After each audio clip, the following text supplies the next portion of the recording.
आज बहुत ही प्यारा छठी माई के गीत लेके उपस्थित बानी रुआ सबके बीच में। मेल फीमेल गीत बा, एकदम नया कंपोजिशन गाना बा।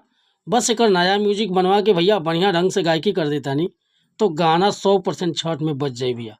तो चलिए देर न करते हुए मैटर के शुरुआत के लिए स्वागत बाटे आप सबके राइटर विजय बागी के चैनल पर। आज के मैटर वाकई दिल के छू जाए भैया।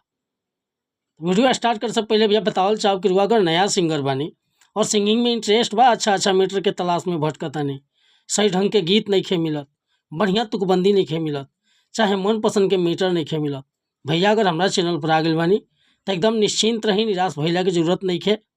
रहुआ जैसन भी मीटर चाहत हो कब लिखवाओ के बड़े भैया बिल्कुल उचित चार्ज पर हुआ के फर्स्ट क्लास के मीटर व्हाट्सअप के जरिए मिल जाए। काहे कि भैया हम हर तरह के गीत लिखे नहीं, हिंदी में, भोजपुरी में, ट्रैक पर, नया सॉन्ग, रहुआ जैसन भी गाना लिखवाओ के बा बेहिचक संपर्क कर सकेला। डिस्क्रिप्शन में नंबर डाल देले बानी। और बताल चाहब कि चैनल पर नया बन तो चैनल के सब्सक्राइब कर ली, बेल आइकन प्रेस कर ली, ताकि हर रोज रोज नया नया मीटर सुने के, देखे के और गावे के मिलत रही भैया। आज के मीटर देखी कैसे गाओ के बाटे। एगो पत्नी के पति परदेश बड़न, हाल ही के परदेश गइल बड़न, तल्ले छठ के परब नियरा गइल बा। औरतिया फोन पर का कहतिया जे सुनतानी जी छठ के परब नियरा गइल बा, सबके पति परदेश से घरे आ गइलन, रहुआ कब तक आवतन जी। तो कहतन पागल हो का, बताओ अभी हमरा कितना दिन भइल लेके चलाई। धन 2 महीना भइले आ फोन क के तू बारू अगुतैले। तार दिमाग ना हो का कि धन 2 महीना भइले आ फोन क के तू बारू अगुतैले। आ तू ही बोल कि घरे कैसे आई ये धन। तो फीमेल पार्ट बा, कवनो बहाना न चली सजन आ घरे आई छठी माई के होई पूजन।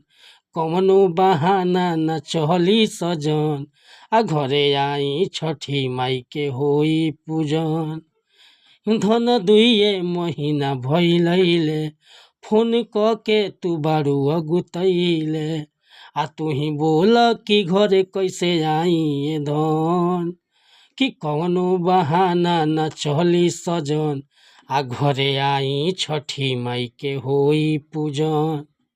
तब भैया ये मुखड़ा लेकर रुआ सबके बीच में उपस्थित रहनी है। उम्मीद करता नहीं रुआ के मुखड़ा पसंद आई। अगर मुखड़ा पसंद हुई, फुल गीत लिखवावे के चाहत होगा तो बेहिचक हमारा व्हाट्सअप नंबर पर संपर्क कर सकिले भैया। व्हाट्सअप के नंबर बा 8874473128। कोनो प्रकार के मीटर लिखवावे खतरा, चाहे नया म्यूजिक बनवावे खतरा। वीडियो पसंद आ रही तो लाइक करब, कमेंट करब, और चैनल पर पहली बार आई लोग हैं तो चैनल के सब्सक्राइब कर ले। नमस्कार, प्रणाम, धन्यवाद भैया। जय हिंद, जय भारत, जय भोजपुरी समाज।